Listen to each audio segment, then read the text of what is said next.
कि जब तक ये पूरे विश्व में एक रस नहीं होगा तब तक थोड़ा सा विरोध बना रहेगा और उसमें आपने घना सावधान रहना पड़ेगा कि आपका नाम खंडित ना हो। वैल्यू है, कहते हैं परमात्मा कहते हैं, जैसे माता गर्भ को रखे यतन बनाए और ठेस लगे तो छन हो तेरी ऐसे भक्ति जाए। अब भक्ति का मिलना यह बड़ी कठिन, और मिलने के बाद फिर वो उसको सुरक्षित रखना वो एक बहुत बड़ी बात है। जब तक परिपक्व नहीं हुई तो फिर फायदा क्या उसका। तो इतना सावधानी आपने बरतनी पड़ेगी। जैसे कोई माता बच्चे को गर्भ में आते ही वो कितनी सतर्क हो जाती है, खान पीन में संयम बरतती है, पैर ऊंचा नीचा ना टिक जा कि बच्चे का झटका लग जा। रात को करवट भी गलती से ले लेती है तो तुरंत सतर्क होती है, और कहीं मेरे बच्चे का दाब ना लगी हो और खराब ना हो जाए मेरा गर्भ, वो कितनी चिंतित रहती है। तो आप जी ने इस भक्ति का जो लाल है इतनी सावधानी से परिपक्व करना पड़ेगा, तब आपको सफलता होगी। इसमें फाउल पॉइंट है, आन उपासना नहीं करनी। संसारिक व्यवहार के जो भी कार्य हैं जो भक्ति परमात्मा की मर्यादा को भंग करते हैं वो नहीं करने, और फिर आप सफल हो जाओगे। तो अभी थोड़ी सी कठिनाई आपको चल रही है, घर घर में विरोध चल रहा है। पति ने नाम ले लिया, पत्नी नहीं मानती, मैं तो सारी पूजा करूंगी, तो कैसे ऐसा क्या कर रहा है। पत्नी ने ले लिया तो पति दुखी करता है।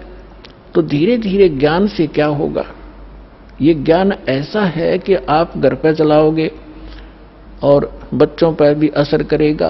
ना सुनेंगे तो भी कक्ष में सोए हुए व्यक्तियों पर भी ये वाणी असर करेगी, जैसे गारुड़ का मंत्र अचेत हुए उस सर्प के डसे हुए व्यक्ति पर जो सुन भी नहीं रहा, समझ भी नहीं रहा, और उसके ऊपर भी वो मंत्र बोल बोल कर उसके विष को उतार कर सचेत कर देता है। और ये तो परमात्मा की वाणी सब सिद्ध है। ये तो अपने पशु पक्षियों के ऊपर भी ये वाणी जा रही है, उनको भी, उनके भी पाप डाउन हो रहे हैं। ठीक है, उनके पाप गणे हैं इसलिए पशु योनि मिली, तो वो पाप घटते रहेंगे। जैसे कपड़ा किसी का ज्यादा मैला है, हो गया है, मैल हो गया है, तो वो कई बार साबुन लगाने से स्वच्छ होगा, उज्जवल हो जाएगा। और जिसका थोड़ा मैला है, एक दो बार साबुन लगाने से उज्जवल हो जाता है। तो ये साबुन है, परमात्मा का जो ज्ञान है, सत्संग है, वचन है, ये साबुन और जल दोनों का काम करता है। तो धीरे धीरे ये सत्संग जिस घर में चल रहा है पड़ोसियों तक भी असर होगा आपका, और आपके घर के पशु पक्षियों पर भी इसका प्रभाव पड़ेगा। आपके घर कोई पशु पक्षी भी रह रहे हैं, उसके ऊपर भी धीरे धीरे उसके अंदर ये वाणी का जो ज्ञान यज्ञ का पुण्य उसमें संग्रहित होगा। और कुछ ऐसे पाप हैं जो ज्ञान यज्ञ से ही खत्म होते और उसका विकल्प ही नहीं है। जैसे कपड़े को पहले थोड़ा मैला है तो जल से धो दिया, साफ हो गया। ज्यादा मैला है तो और भी मैल रहा तो साबुन लगाना पड़ा, और फिर भी कोई दाग दबा रह जाता है तो ड्राई क्लीन से साफ हो जाता है। तो इसी प्रकार ये सभी क्रियाएं हमें अपने अंतःकरण, अपने जीव के ऊपर, आत्मा के ऊपर जो मैल जमा हो गए, उन सभी पापों का नाश करने के लिए ये सारे ही साधन अपनाने पड़ेंगे। मंत्र के जाप भी करने पड़ेंगे, पांचों यज्ञ भी आपने करनी पड़ेंगी, और तब जाकर के आपकी भक्ति सफल होगी। तो इसमें फाउल पॉइंट दास आपको बता रहा है कि ये भ्रमित ना होना।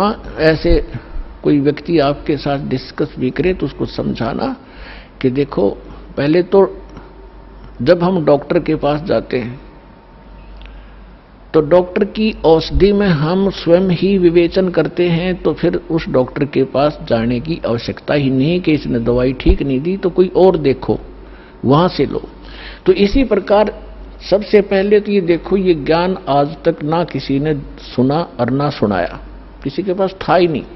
और जिन महापुरुषों के पास था उनको प्रतिबंध कर दिया था, मालिक ने प्रतिज्ञा करा दी थी कि अभी इसको डिस्क्लोज ना करना। तो महापुरुष थे, वो अपनी अमृतवाणी में बोल के सारा कुछ लिख गए, एफिडेविट बना गए, कबीर इज गॉड, ये वो फाइनल कर गए थे वो महापुरुष, जिनके दास बार बार उनके शुभ नाम आपको सुनाता है। और फिर हमारे सदग्रंथ उसी का प्रमाणित करते हैं कि कबीर इज गॉड। तो फिर ये क्लियर हो गया कि आज तक कोई हमें यही निर्णय नहीं करके बताया कि भगवान कौन है और कैसा है।